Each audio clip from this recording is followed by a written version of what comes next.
What would you do if your family constantly treated you like you were technologically incompetent while secretly using your confusion to control your access to information and independence? Well, let me tell you what I did when I discovered my children's technology trap and how I used their own tools against them.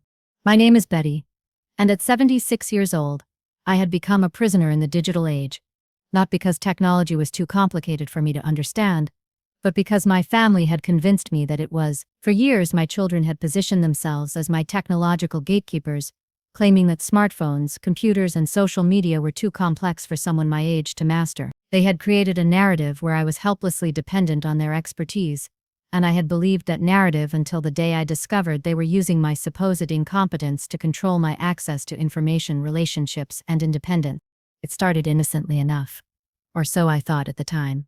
When smartphones became popular, my son Michael bought me what he called a senior-friendly phone, a device with enormous buttons, limited features, and the technological sophistication of a calculator from "Mom, this phone is perfect for you," Michael explained with the patient tone people use when talking to children or the mentally impaired.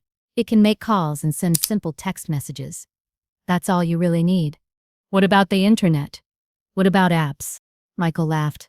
Not with me, but at me. "Mom, smartphones' apps are incredibly complicated. They're constantly updating. They have confusing interfaces, and they're full of privacy risks that scammers use to target elderly people. Trust me, you're better off with something simple."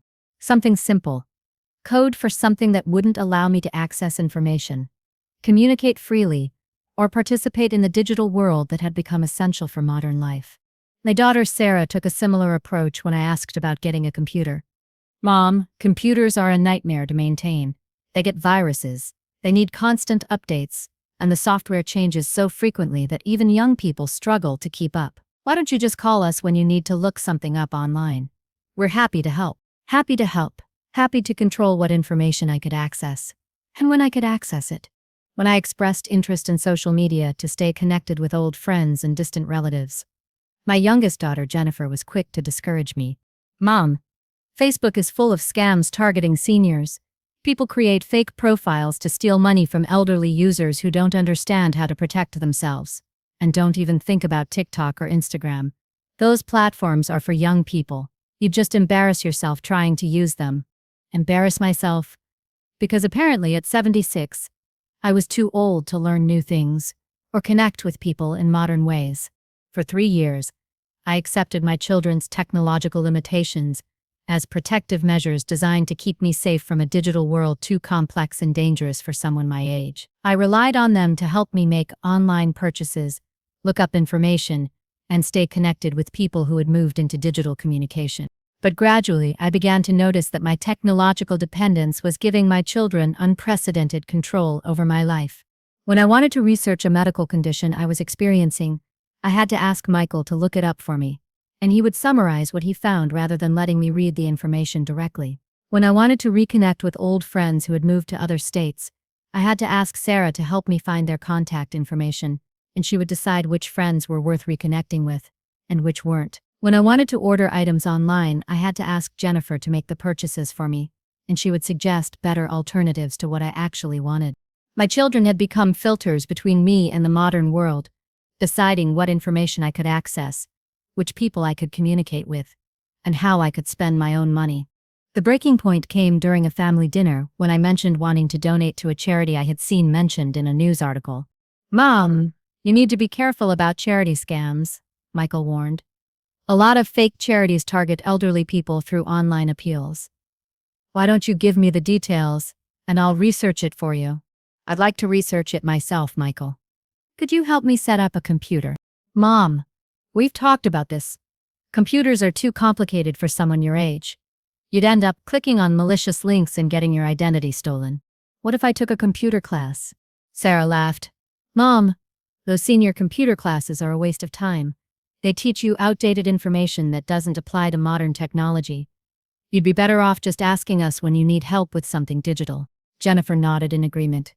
"Mom, why would you want the stress of trying to learn complicated technology when you have 3 children who are happy to help you with anything you need?" "Happy to help. Happy to maintain control over my access to information and my ability to make independent decisions." That night, As I lay in bed, thinking about the conversation, I realized that my children's protection from technology was actually protection of their own power over my life. By convincing me that I was incapable of understanding modern communication tools, they had made themselves indispensable while keeping me dependent and isolated. But what my children didn't know was that their mother had been secretly questioning their narrative for months and had begun experimenting with technology during their absences from my house. The senior-friendly phone Michael had given me could access the internet, despite his claims that it couldn't. The public library had computers I could use, despite Sarah's warnings about the dangers of unfamiliar devices. The community center offered technology classes, despite Jennifer's dismissal of their value. My children thought they had created the perfect system to keep me under their technological control. They had no idea that their supposedly helpless mother was about to become more digitally sophisticated than any of them had ever imagined.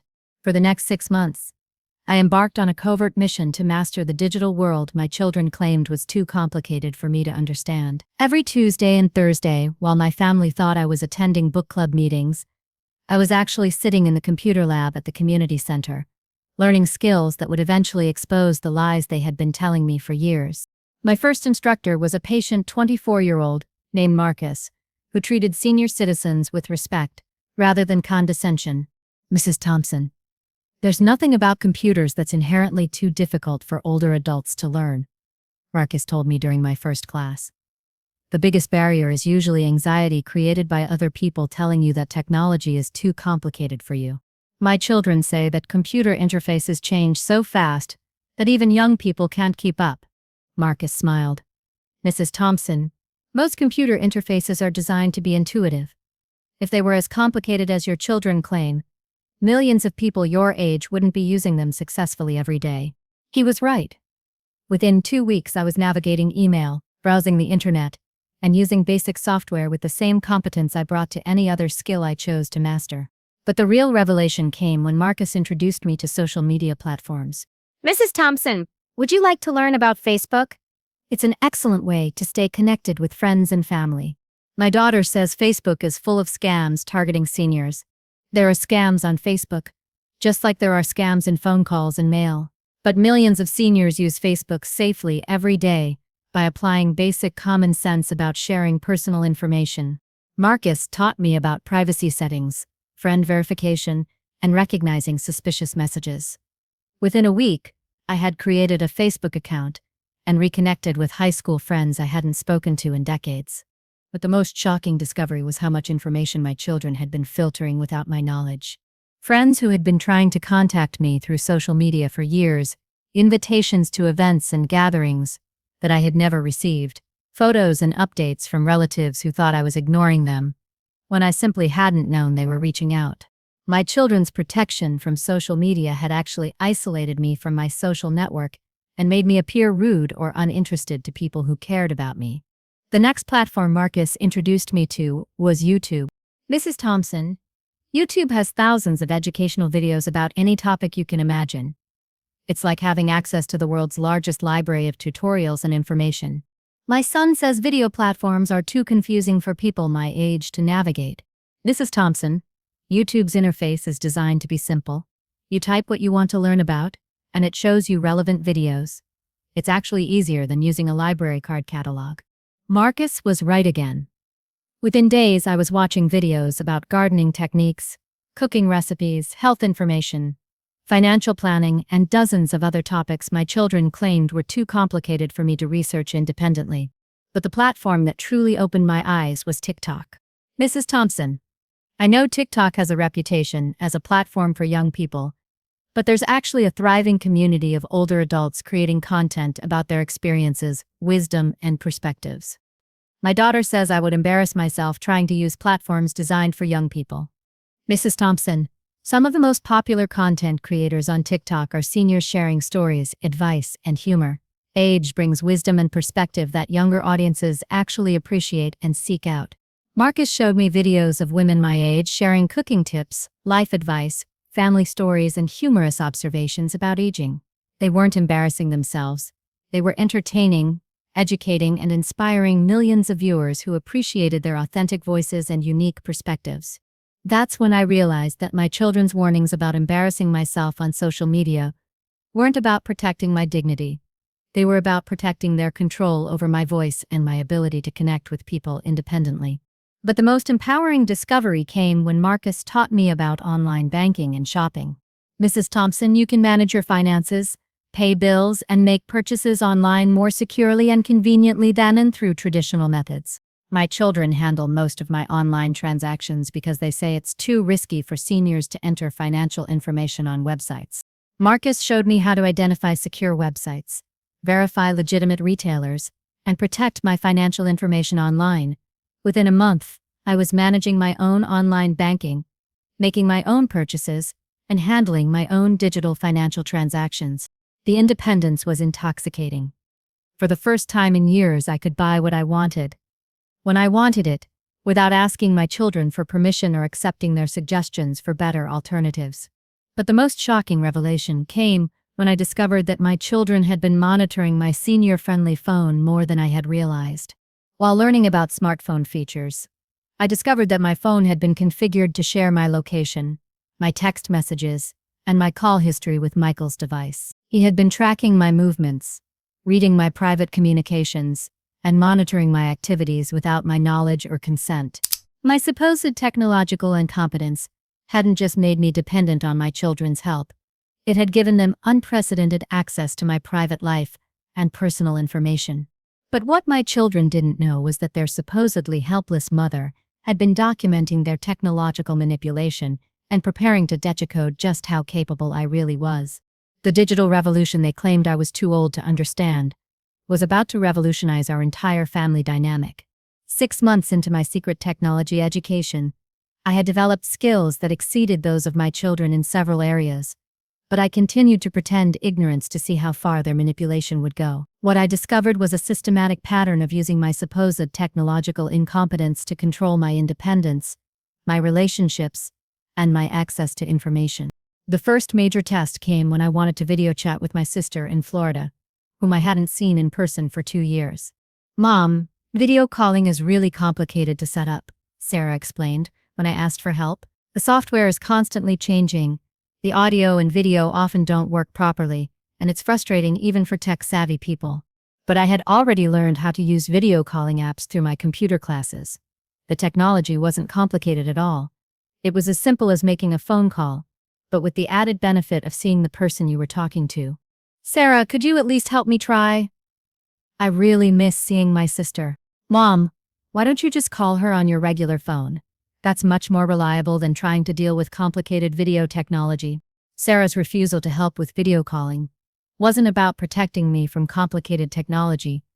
It was about maintaining her role as the intermediary in my relationships. If I could communicate directly with distant family members, I wouldn't need to rely on her to coordinate conversations and visits.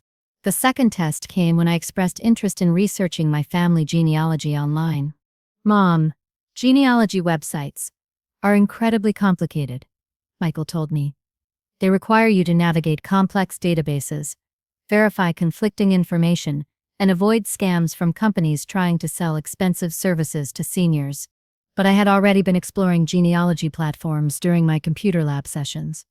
The interfaces were intuitive, the information was well organized, and the research process was actually quite enjoyable. "Michael, could you at least show me how to get started? I'd love to learn more about our family history." "Mom? That kind of research takes hundreds of hours and requires skills you just don't have. Why don't you tell me what you want to know and I'll look it up for you when I have time." When he had time, which never seemed to come, despite his promises to help with research that would have taken me minutes to complete independently.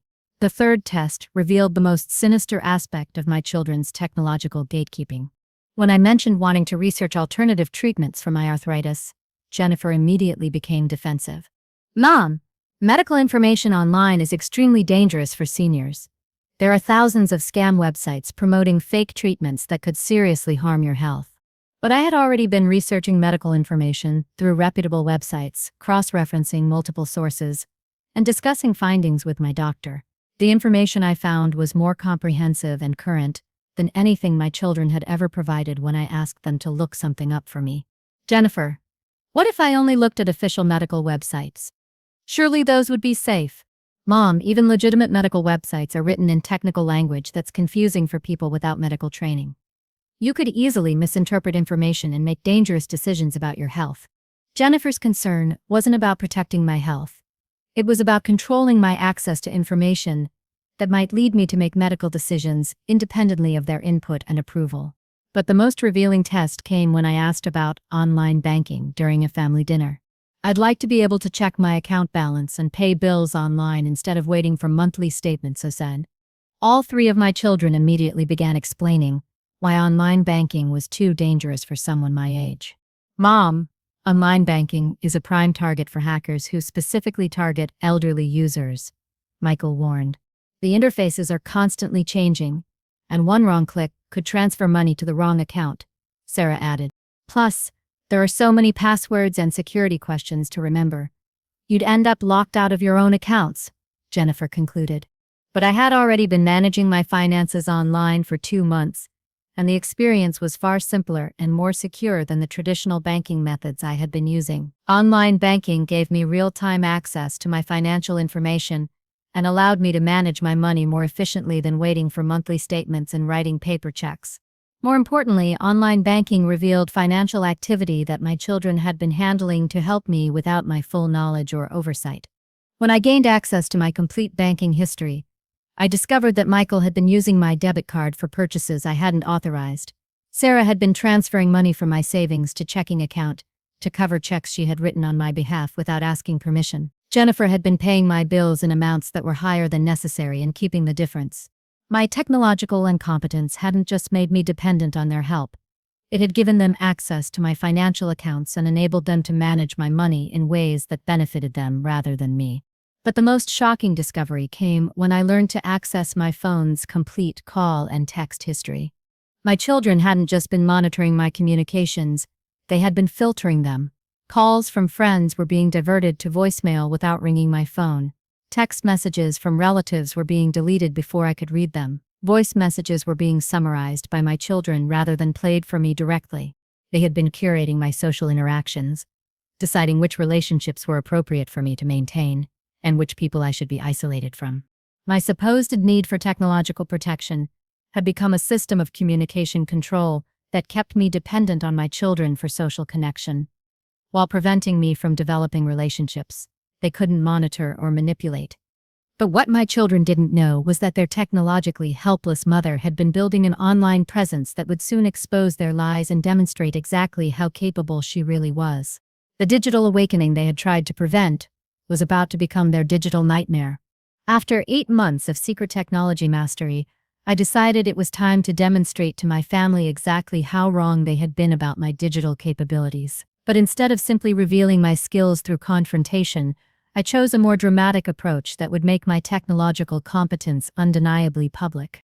I started by creating a TikTok account under the username iwisebetty76, where I began sharing what I called grandmother's truth bombs, short videos offering life advice, sharing family stories, and providing perspective on aging in the modern world.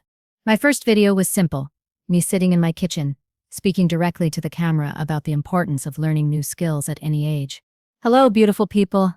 I'm Betty, and I'm 76 years old. My children think I'm too old to understand technology, but I'm here to prove that age is just a number when it comes to learning new things. If this grandmother can figure out TikTok, anyone can learn anything they set their mind to. The video received 50 views and 3 comments, which felt like a massive victory after years of being told I was too old for social media. But my second video struck a nerve that I hadn't expected. Let me tell you something about family dynamics, I said, looking directly into the camera with the authority that comes from 7 decades of life experience. Sometimes the people who claim to be protecting you are actually controlling you. Sometimes the people who say they're helping you are actually keeping you dependent. And sometimes the best way to prove your independence is to stop asking for permission to live your life. That video received 500 views and dozens of comments from people sharing their own experiences with family members who had underestimated their capabilities. But my third video was the one that changed everything. My children told me I was too old for technology, I began, then proceeded to demonstrate my proficiency with smartphone features, computer programs, and social media platforms, while explaining how I had learned each skill. They said I would embarrass myself trying to use platforms designed for young people. Well, let me ask you something. Do I look embarrassed? The video exploded overnight, receiving 50,000 views, 8,000 likes, and hundreds of comments from people praising my determination and sharing their own stories about age discrimination from family members. But the video that made me truly viral was the one where I directly addressed the myths about seniors and technology. Dear young people, I said with a slight smile, your grandmother isn't too old to learn technology. Your grandfather isn't too confused to use smartphones. Your elderly parents aren't too fragile to navigate the internet. What they are is tired of being treated like children by people who should be treating them like the intelligent adults they've always been. That video received 2.3 million views in 3 days. Suddenly my phone, the same senior-friendly device my children claimed was all I could handle, was buzzing constantly with notifications from people following my account, commenting on my videos, and sharing my content across multiple platforms. Local news stations reached out for interviews. National media outlets wanted to feature my story. Brands began contacting me about sponsorship opportunities for content creation. But the most satisfying moment came when I received a call from Michael, who had apparently discovered my online presence through friends who had seen my videos. Mom, someone at work said they saw a video of you on TikTok. That can't be right, can it? Why couldn't that be right, Michael? Because you don't know how to use TikTok. You can barely send text messages. Michael, I'm looking at my phone right now, and I have 7,000 followers on TikTok, 23,000 followers on Instagram, and 15,000 friends on Facebook. I think I figured out how to send text messages. There was a long silence before Michael said, That's impossible. Mom, you don't even have a smartphone that can access social media. Michael, the phone you gave me can access every platform I want to use. It always could. You just told me it couldn't, because you wanted to keep me dependent on you for technological help. But Mom, you said you didn't understand how to use apps. I said I didn't understand because every time I asked questions, you told me I was too old to instead of teaching me what I wanted to know. The conversation ended with Michael promising to call me back after he figured out what was going on. Sarah's reaction was even more dramatic. She arrived at my house unannounced, clearly agitated and confused. Mom, Jennifer showed me your TikTok account. How is this possible? Which part are you confused about, Sarah? The part where I learned to use technology you said I couldn't understand.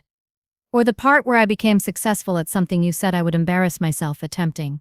But you needed help just last month with sending an email. Sarah, I needed help with sending an email because you had convinced me that I was too stupid to figure it out myself. Once I stopped believing your limitations and started learning independently, email became as simple as writing a letter. Mom, this doesn't make sense. If you could use all this technology, why did you keep asking us for help? Because I believed you when you said I needed help. I trusted you when you said technology was too complicated for me to understand. I accepted your assessment of my capabilities instead of testing those capabilities myself. Sarah stared at me as if I were a completely different person than the mother she thought she knew. Mom, why didn't you tell us you were learning all this? Sarah, why didn't you teach me when I asked to learn? Why did you convince me I was capable instead of helping me become capable? The question hung in the air between us, unanswered and uncomfortable. But the most revealing confrontation came when all 3 of my children arrived together, clearly having coordinated their approach to what they now viewed as a family crisis. Mom, we need to talk about this social media situation, Jennifer said with the tone of someone addressing a problem that needed to be solved. What situation? This performance you've been putting on. People are going to think you're not the person we know you to be. Jennifer, what if this is exactly the person I've always been, and you just never bothered to find out? The conversation that followed would force my children to confront the reality that their mother had never been as helpless as they needed her to be, and that their protection had actually been control disguised as care. The family meeting that my children called to address my social media situation became the moment when all the lies, manipulations, and control mechanisms they had built around my supposed technological incompetence finally collapsed under the weight of undeniable evidence. Mom, we're concerned that you're not presenting an accurate picture of yourself online. Michael began with the careful tone of someone who thought they were dealing with a confused elderly person. People are going to think you're more capable than you actually are. Michael, what exactly am I not capable of? Well, managing complex technology, Navigating online safety risks. Understanding the implications of social media presence. Michael, I have nearly 1 million followers across multiple platforms. I've been invited to speak at 3 conferences about aging and technology, and I'm earning more money from online content creation than you make at your job. What part of that suggests I don't understand the implications of social media presence? The room fell silent as my children processed information that contradicted everything they thought they knew about my capabilities. But Mom, Sarah interjected, just last month you needed help with online banking. Sarah, I've been managing my own online banking for 6 months. When I asked you for help last month, I was testing whether you would actually help me or continue to discourage me from becoming independent. What do you mean? I mean, you told me online banking was too dangerous for someone my age, while I was already successfully using it to discover that you had been transferring money from my savings account without permission. Sarah's face went white as she realized I had access to banking information. She thought I couldn't see. Mom, I was just helping you manage your bills more efficiently. Sarah, you were stealing money from my savings account and hoping I would never become technologically literate enough to discover what you were doing. Jennifer tried to redirect the conversation. Mom, even if you've learned some basic computer skills, you need to understand that your online presence is making the family look bad. How so? People are going to think we're neglectful children who don't help their elderly mother with technology. Jennifer, you are neglectful children who convinced your capable mother that she was incapable so you could control her access to information, relationships, and independence. That's not true. We were protecting you from technology that could be dangerous for seniors. I pulled out my laptop, the same type of device Sarah had told me was too complicated for me to use, and showed them the evidence I had been collecting for months.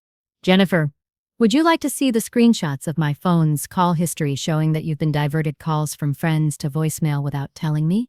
Jennifer's confident demeanor cracked slightly. Or Michael, would you like to see the banking records showing unauthorized purchases made with my debit card that you claim to be helping me manage? Michael began shifting uncomfortably in his chair.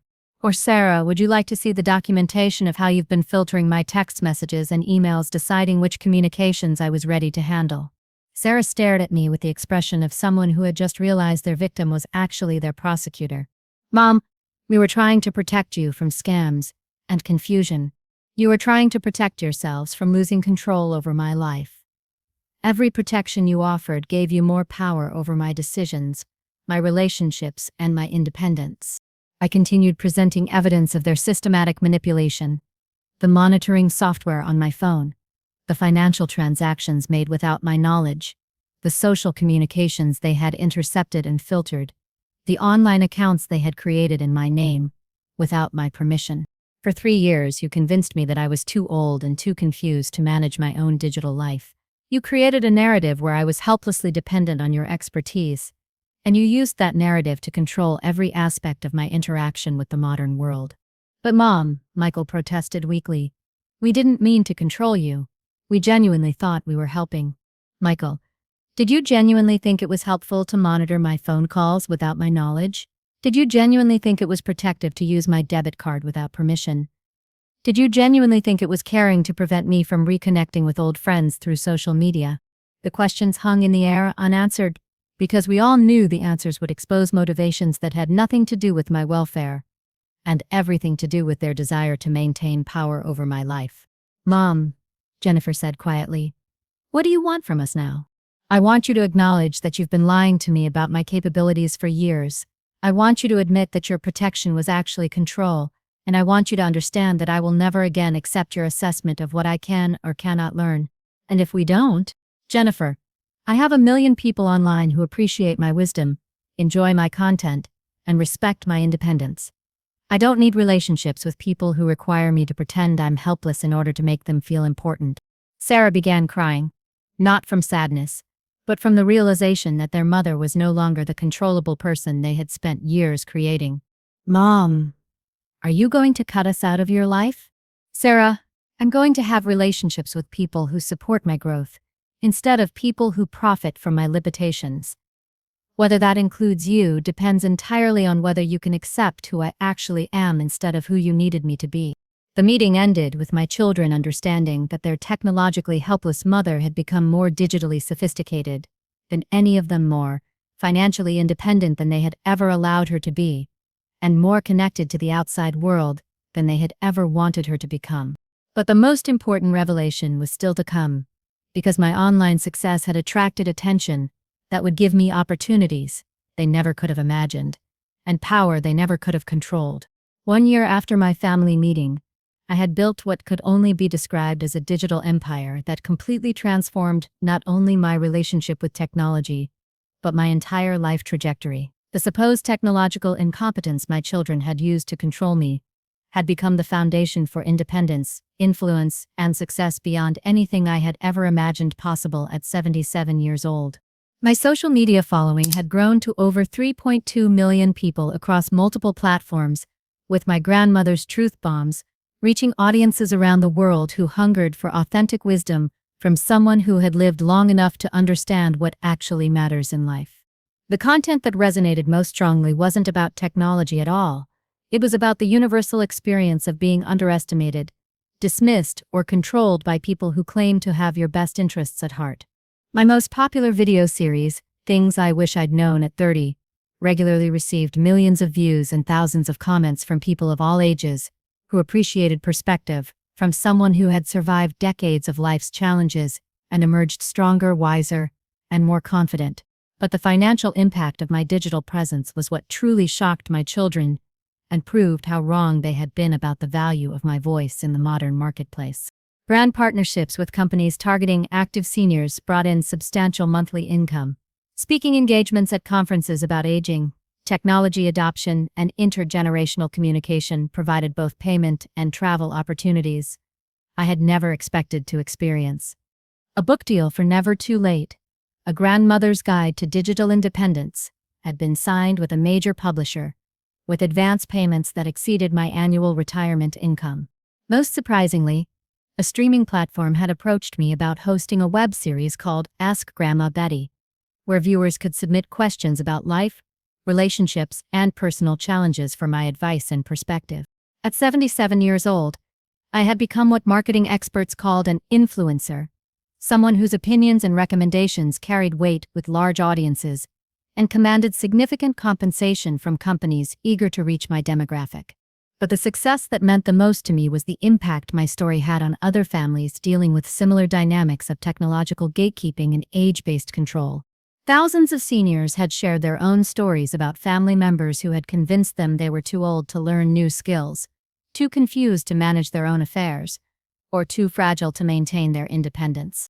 My content had inspired a movement of older adults reclaiming their autonomy, learning new technologies, and refusing to accept limitations imposed by younger relatives who confused chronological age with intellectual capacity. The response from my own family was mixed and revealing. Michael had eventually acknowledged that his monitoring of my phone and unauthorized use of my debit card constituted serious violations of my privacy and financial independence. He began the slow process of rebuilding our relationship based on respect rather than assumed helplessness.